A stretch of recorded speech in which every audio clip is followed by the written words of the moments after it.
கோவர்த்தன லீலை இது மிக மிக முக்கியமான லீலை. எம்பெருமானுடைய வைபவத்தை பறக்க காட்டக்கூடிய ஒரு அற்புதமான லீலை. கண்ணன் பெருமானுக்கு 7 வயது ஆகிவிட்டது. 7 வயது ஆன பிறகு எம்பெருமான் ஒரு தடவை அந்த பிருந்தாவனத்திலே இருக்கக்கூடிய வீதிகளிலே அப்படியே நடந்து வந்துட்டு இருக்கான். அப்ப அங்க இருக்கக்கூடிய பெரியவர்கள் எல்லாம் ரொம்ப ஆர்வமாக ஏதோ கலந்து பேசிக் கொண்டிருக்கிறார்கள்.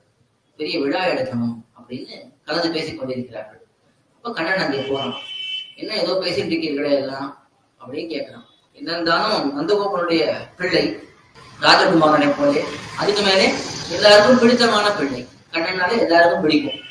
அவன் கேட்கிறானே, சரி நாம் பதில் சொல்லலாம் என்று நாங்கள் ஆண்டுதோறும் இந்திரனுக்கு ஒரு விழா எடுப்போம். இந்த இந்திரன் தான் நமக்கு எல்லா நன்மைகளும், மழையை கொடுக்கலாம், நமக்கு இந்த ஒவ்வொரு சமயத்திலையும் நமக்கு பயிர்கள் எல்லாம் நல்லா விளையும்படிக்கு பண்ணிக்கிறான். இப்படி எல்லாம் பண்ணுவதனால ஆண்டுதோறும் இந்திரனுக்கு ஒரு விழா எடுத்து அவனுக்கு நிறைய படையல் வைப்போம், நிறைய உணவை கொண்டு வந்து அவனுக்கு சமர்ப்பிப்போம். இதுதான் எங்களுடைய ஆண்டுதோறும் பண்ணக்கூடிய விழா.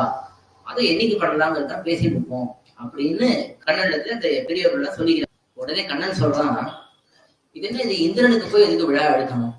நமக்கு இங்கே சௌகரியம் பண்ணி கொடுப்பது இந்த கோவர்தன மலை. பக்கத்துல இருக்கக்கூடிய மலைதான் மழை இங்க இருந்து இந்த மேகமானது தாண்டி போகாதபடிக்கு அதுதான் தடுக்கிறது.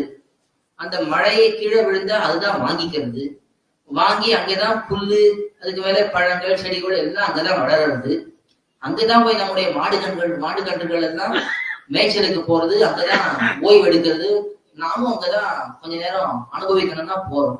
நமக்கு நல்ல காற்றை கொடுக்கறது, மழையை கொடுக்கறது, வெயில் நமக்கு துன்பப்படுத்தாம காப்பாற்றுறது, இப்படி இவ்வளவு காரியம் நமக்கு இந்த கோவர்தன மலை பண்றது.